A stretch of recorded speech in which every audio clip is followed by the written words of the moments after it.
Today on Simply Happy Conversations, I'm talking with Dr. Matt, and he's from the Neurodivergent Collective. He's a clinical psychologist and he works with neurodivergent individuals.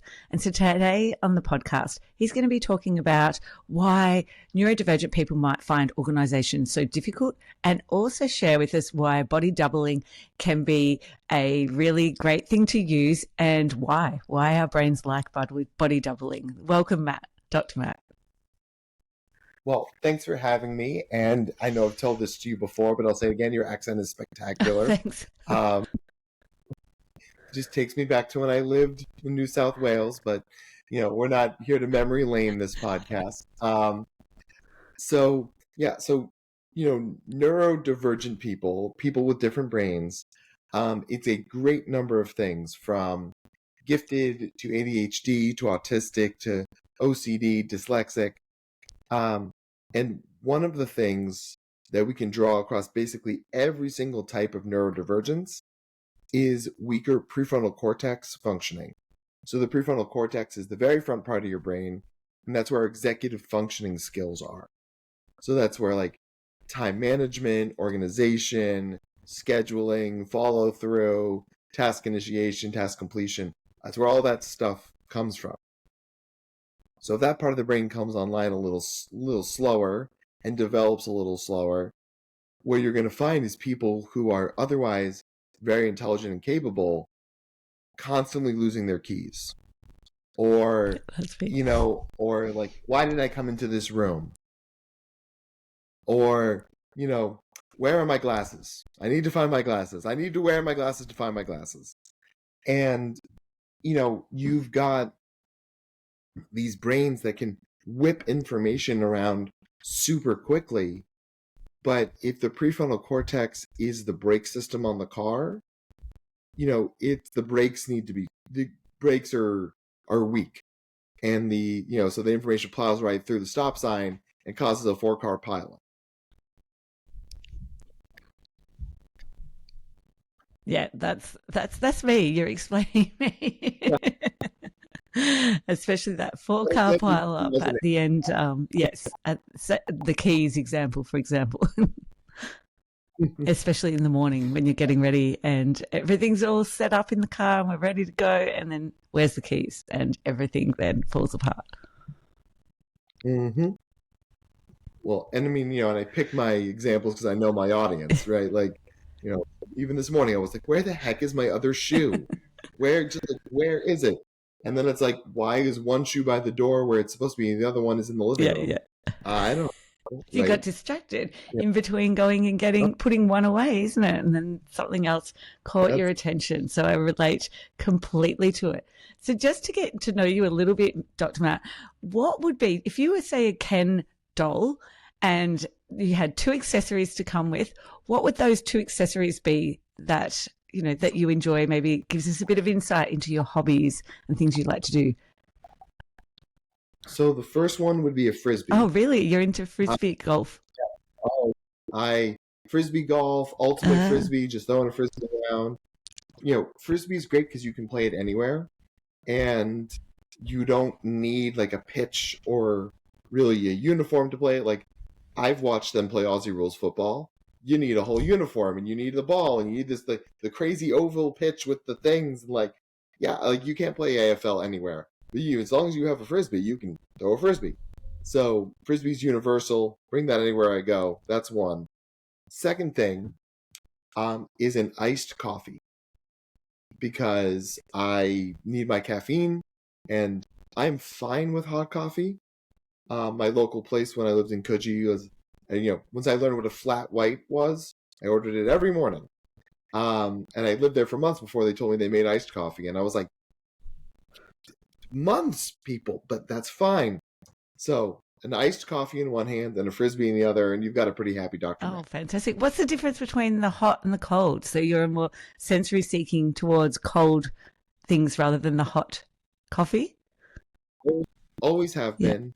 But it's that plus like this more like more of a taste thing. Like, hot coffee is delicious, cold coffee is delicious. Lukewarm coffee is gross. slightly less cold coffee is not gross. And since I'm a parent and a psychologist, I am rarely ever drinking the hot drink when it's hot. So like the iced coffee that sits in my mug all day, that's like, even if it gets slightly less cold, it's still cold.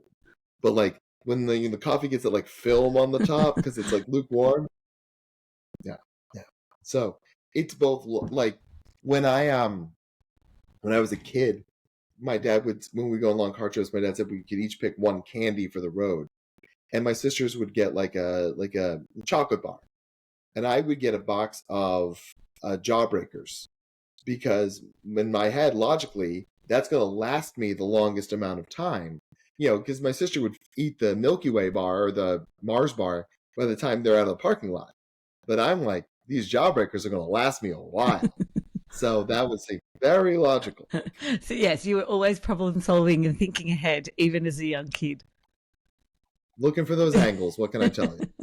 So tell us about the strengths then that you bring to your business and as a work, because you do work with neurodivergent people majority of the time, don't you? Yeah. Well, and I lead with my neurodivergence, right? I mean, I'm gifted in ADHD, and and there's an authenticity that comes with leading with that, because you can say to somebody, I know what it's like to be smarter than your teachers. And they get that. They're like, yes, I am smarter than my teachers. I'm like, I know you are. And you're probably not shy of telling them, which is why they're always mad at you. And like, but it's not just about being smart. It's about the executive dysfunction or the emotional intensity, or how sometimes it just feels like nobody gets you or understands you. And it's because your brain is so different. So having someone you can bounce ideas off of, who gets your experience, goes an awfully long way. Yeah, and I find that the same as a professional organizer who's neurodivergent, who works with other neurodivergent clients. They're like, oh, finally, someone understands me, gets me. If I explain that coffee, because they're always drinking a cold coffee because they've made it. And I'd say, why don't we try and sort of design somewhere in your kitchen where everything's there, so when you go to get that spoon, you don't forget, and only the coffee's half made. So yes, I do completely relate. When you work with someone who's got lived experience, it does go a long way, doesn't it? Oh, so long. And it can just make all the difference in the world. I mean, and there's an idea within the neurodivergent community, specifically autistic people, that no conversations about us should happen without us. And I think for broader neurodivergence, like, I'm going to take organization tips from somebody with ADHD, because I know if they found something that works, it's pretty much battle tested, right? Like, this isn't like, oh, just use a planner. Like, bro, you think I haven't tried to use a planner? Come on. Like, have you tried writing it down? Oh my God, have I tried writing it down? Like, but like, if you programmed a robot to follow you around and say, you have to leave for the store in 10 minutes, you have to leave for the store in 7 minutes, you have to leave for the store in 3 minutes, and that robot works for you, well, then I'm going to look at that robot, because, if it comes from somebody in the community, it carries a little bit more weight. Definitely, definitely. And it's those minor little tweaks to it that actually work, don't they? That you go, yes, if I had have just put that planner here rather than just where it would normally you think it would be, it might be, oh, that might work. And if I use it maybe in my car, maybe that's where it's going to work. So yeah, I love that. So with your business, what's been one of your toughest decisions that you've had to make? Well, one of the toughest decisions I've had to make was hiring more people. And that may not sound like a hard decision, but I never planned to get this big. So that's been okay, sure, that's a thing that's happening. But also, like, I mean, I'm a gifted kid. We just work harder. We don't ask for help. We don't do group projects. We just have put on another cup of coffee and just work harder.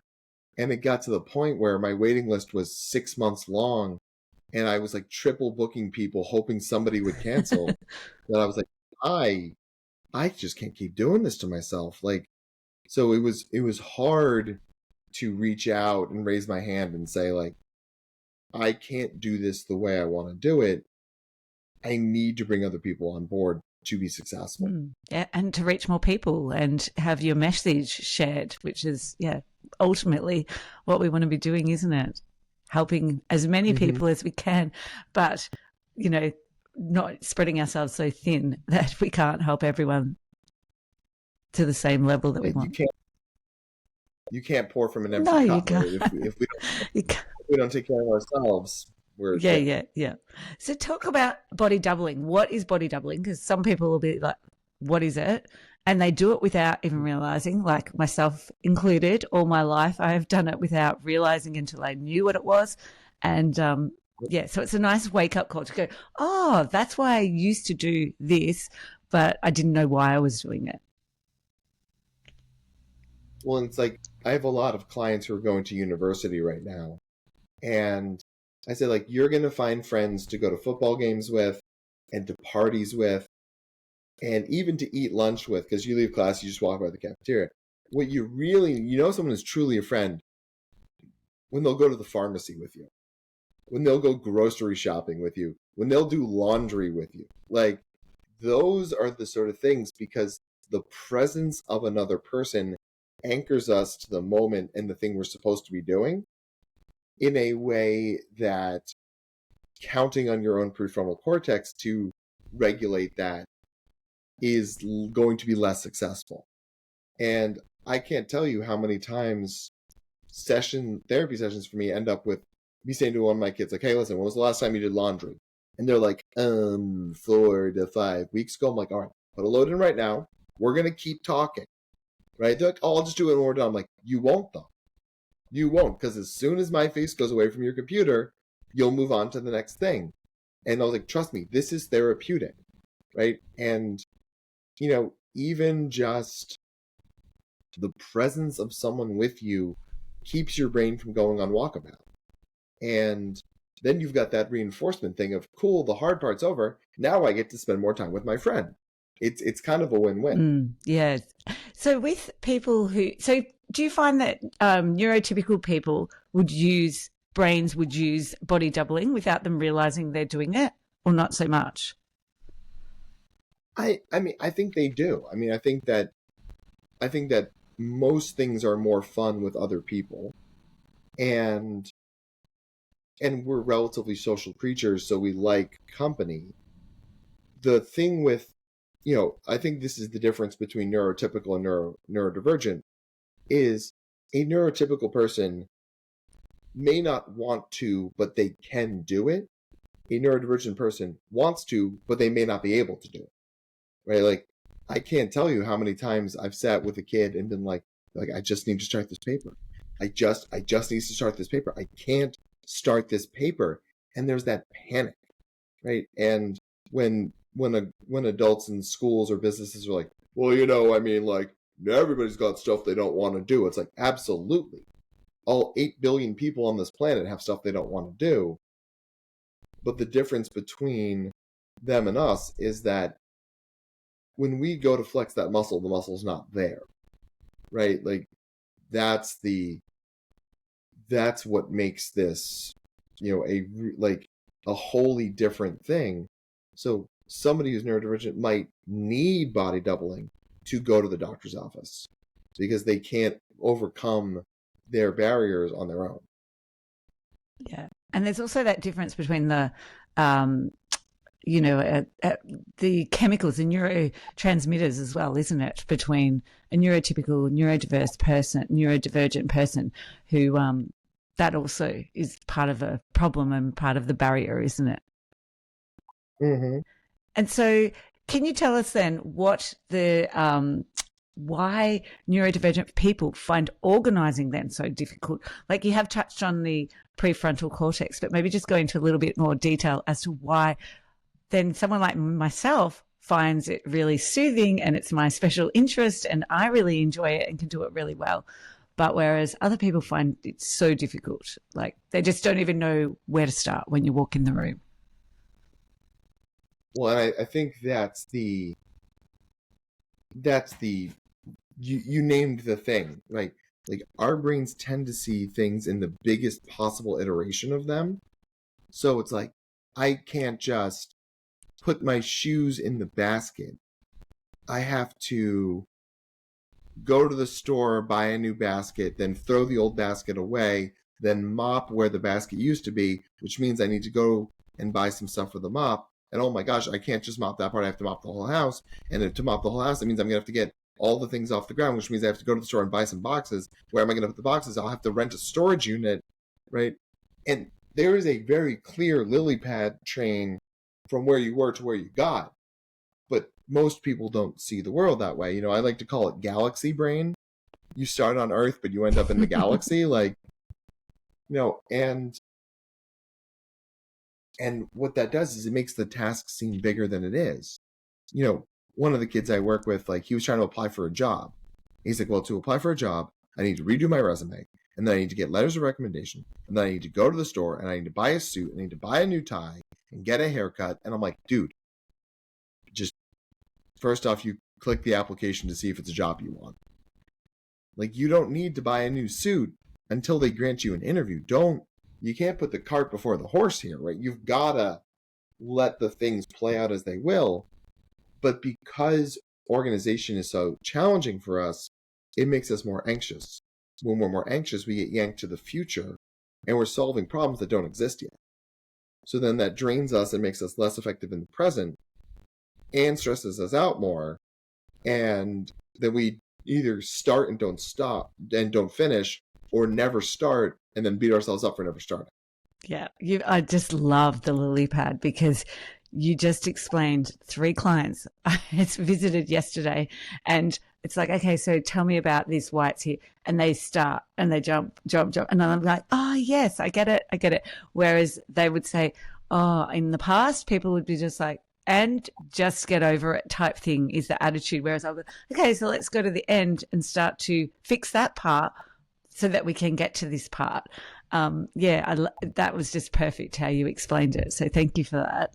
I'm sure there'll be people who will resonate and go, thanks. There's someone who understands my brain and gets why. Because a lot of people don't understand why. They just can say, I just can't start, but I don't know why. Well, and one of the exercises that I like to do with people when I talk about executive functioning is I'll say, all right, guys, here's my thumb. What I want you, when I say go, start looking at my thumb. When you're bored and looking at my thumb, say stop, right? And what you find is that most people are able to start looking at my thumb. Most people say stop immediately because my thumb is not very exciting. But there are some people who can't stop. They're like, no, I have to keep looking at the thumb. And there's some people who are like, that's so boring, I'm not even going to look at your thumb. I remember I was doing this exercise at a conference, and a guy shouted out to me, he's like, this is dumb, I'm just going to play on my phone, right? And it's like, of course it is. Of course it's dumb. And of course your phone's more exciting than my thumb, because my thumb is my thumb. It's not very exciting. But it demonstrates there are 3 levels to executive functioning, and we need to be able to intervene at all 3, starting, sustaining, and stopping. Yeah, that's great. Another great example. So what's some tips then that you would give people to help them with organising then? Or getting started? Of course, the big deal is that you have to do what we call bottom-up thinking, right? So we tend to do top-down thinking, which is, my house is not organized, I won't be happy until it is organized. Past tense, right? But it is really hard to organize all of a thing at once, right? So what you have to do is, and then even if you followed through that way, and if you got 90% of organizing your house done, you're going to be bummed because you didn't finish that last 10%. Still a couple of boxes, right? So if we switch to bottom-up thinking, it's aspirational and it's cumulative. You add stuff as you go. So it's like, yeah, I want to get my whole closet done today. Today I'm just going to deal with this closet. I got this closet done. That part is checked off. I've walked up 3 steps on the flight of stairs. Tomorrow I'm going to try and walk up 2 more flights of stairs. It changes the scope and timeline of the task. Because then if you get it done at a reasonable pace, what you're going to find is that the things you do reinforce you continuing to go, and it's a behavioral momentum thing, rather than like, if the only way you're going to be happy is completely completing the task, then there's only one outcome that makes you happy, and that sets you up to fail. Yeah, definitely. And that's another reason why I like helping people, say, for 2 hours a week, maybe fortnightly or weekly, because you really see that improvement over time compared to if we're just going in like today. I'm going in for 6 hours to organize a house, which that's different. It's unpacking boxes. So we will see a big difference. But I find with and in particular, neurodivergent clients, that doing a little bit each time is so much more beneficial than doing it. It's lasting compared to going in, doing a whole room and then leaving and that's it. It's like you haven't really helped with that behavior change, have you? Yeah. So what other tips can people do, practical tips that people could do to actually build that muscle up? The best thing you can do to make this stuff more successful is to tie doing it to something you're already doing. So, because when the way our brains work when it comes to getting stuff done is our brains don't really want to do it. So we keep putting it off. We send it to what I like to call the magical land of later. I'll just do it later. I'll go to the gym later. I'll clean the dishes later, because we don't want to do it. But if you tie the action to something else you're already going to do, then you don't have to spend energy to opt into it. It becomes a thing you do. I always go to the gym on the way home from dropping off my kids. Right? I drop my kids off at school. On the way home, I stop at the gym. I work out for 45 minutes, come home, take a shower, go to work. Right? I don't ever want to go to the gym, but but because it's a step now in the process, I just do it rather than like, if it's like a Saturday afternoon, I've got nothing to do. I could go to the gym right now, but I'm not gonna. I'm like, that's not how my brain works, right? So if you hate putting away the dishes, then you make sure that you do the dishes as soon as you're done with dinner. Or you do the dishes at 10 o'clock right before you go for bed. Like, you tie it to something else, and then your brain doesn't have to choose to do it. Your brain just knows when it's supposed to happen. Yeah, that's good. That definitely makes a difference, doesn't it? That time, choosing the time for it to happen and tying it to another task that you already are doing. Great tip. So to finish off, what's one thing that you wish that the listeners could do or one thing that listeners could do to be more organized, or one thing that you wish listeners would do? I mean, I put everything in my phone and I back it up to a virtual calendar that I have. So it's like, I know I'm not going to remember all the things, right? So I put them in my phone with multiple reminders, right? So, when, like, if you and I said, like, well, like, if you and I said we're going to do part 2 of this podcast in 3 months at this time, I would put it in my phone today, and then I would set a reminder for the day before and an hour before. So the day before I get the reminder, like, oh, right, tomorrow I've got that podcast. And then an hour before, it's like, hey, remember, you've got that podcast. It's like, good. That's great. And because it's easy to dismiss one reminder, it's hard to dismiss 2. One of my colleagues who does a lot of work in this space, he always tells people set 2 timers. If you need to be somewhere at 4 and you need to leave at 3:30 to get there, set an alarm for 3:20 and then 3:22. Because you might dismiss the first one, but then the alarm rings again. You're like, right, I gotta go. And the second one is enough to snap you out of it. Yeah. And a lot of my clients do that. It's funny when they've, at the end of a session, it'll either be to take medication during my session, or it'll be to do something, but it'll be 2 reminders, which, yeah, it does, because they always ignore the first one. And then the second one, they go, okay, I've really got to go do this, don't I? And I'm like, yes. But that even reminds me of yesterday. I find Like I knew I had a podcast last night at 8:30 last night. My day was ending. Got home and I was like, oh, dinner, just, back into normal routine. And then all of a sudden I got the reminder on my phone and I was like, oh my gosh, I nearly completely forgot. I knew that I was doing it, but just completely forgot because by the time I got home and back into just your normal routine, and it was the end of the day, my brain has completely been used up. There's not much more there to remember things. And I was like, thank goodness for that reminder. Yes, so definitely reminders is a great tip for people to take away.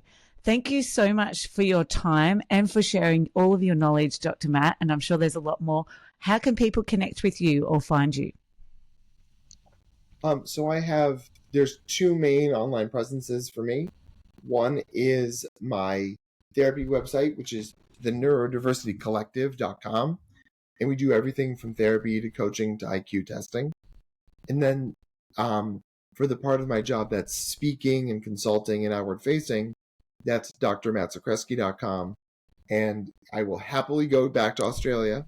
But, I travel all over the world to help people understand their brains and do better, whether that's at work or at school or in life.